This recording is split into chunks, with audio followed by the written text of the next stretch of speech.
Tegan, good to see you. Welcome to Pop Alternative.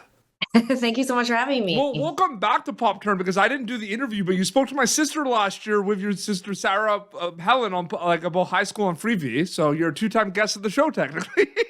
I know I'm like old school. I know it's exciting because season 4 of Canada's Drag Race. You and Sarah are guest judges this season.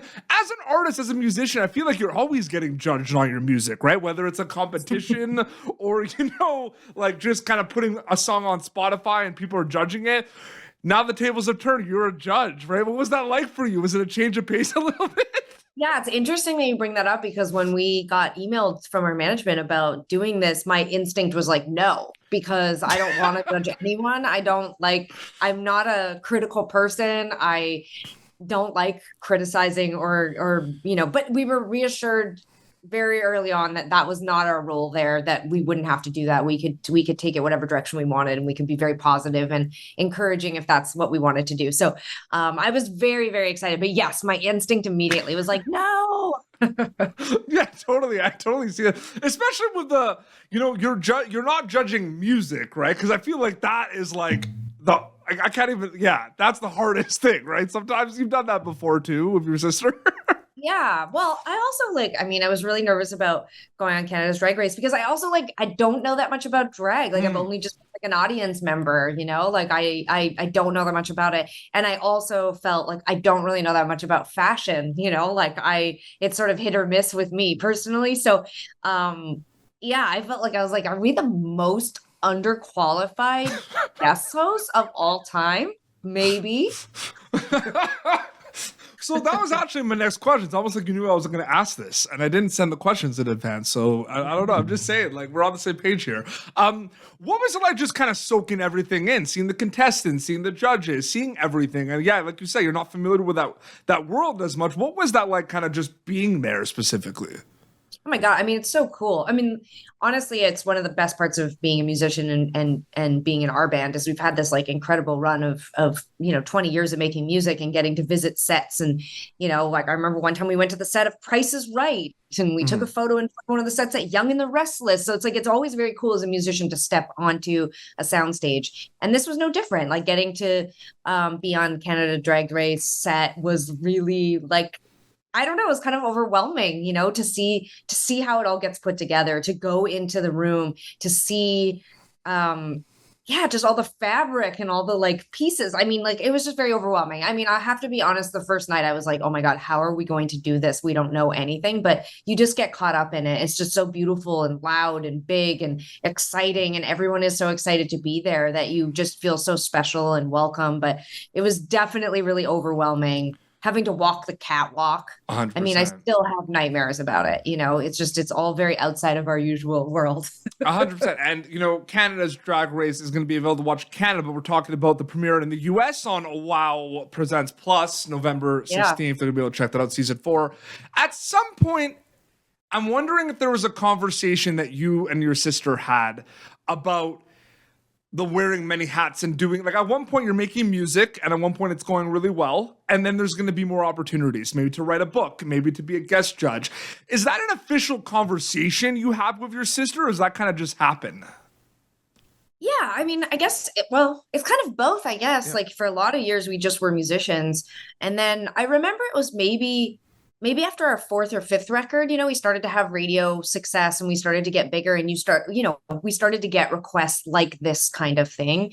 Sarah did Canada Reads and went on television and defended a book. And we started to just be asked if we would be interested in doing that, which of course we loved that. It fed our egos that we were like, oh, we're, interesting and smart enough to talk about books or whatever it is. But, I think that it's definitely something Sarah and I like to do. We like to challenge ourselves. We think that in order to stay creatively interested and stay motivated and focused on our music career, we have to do other stuff. So yeah, it's a conversation, but it also just kind of happens organically. People bring us the weirdest requests, and sometimes we're like, absolutely not. And then sometimes we're like, that sounds terrifying. Let's do it. I'm going to say this, and I mean this. Okay. Tegan and Sara, you and your sister, because I've been around music all my life and everything. You are one of the most influential, most important artists out there. I know I am going to say that, Tegan. I will say that.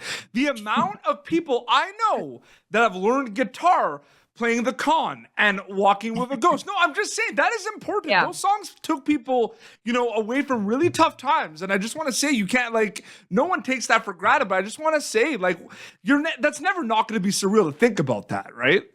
Yeah. Oh my God. I mean, look, we have no intention of retiring or quitting or, slowing down, but I do have moments where I'm like, we really have accomplished everything we ever set out to and more. And I feel very honored that there's this new crop of young musicians, especially queer musicians, but just a lot of musicians who name check us all the time and talk about how we influenced them when they were young. And I really appreciate that, because that influences me and that inspires me and it pushes me to do more. And honestly, our intention always when making music was just to create community and connection and to go out and do something we loved. And it really was our audience that fueled us. So I'm so glad that we inspired so many people. I'm glad we had that influence. Like, it's much better to be that than I guess not. But at our core, ultimately, we're just still very much motivated to make things that feel real and genuine. And I'm glad that we can do that. And it's interesting, too, because I talk to a lot of artists that have influenced me and that I've listened to through tough times. And they say, you and your sister have those artists, too, right? Where, if you didn't have those artists, it kind of goes back and back and back, basically, right?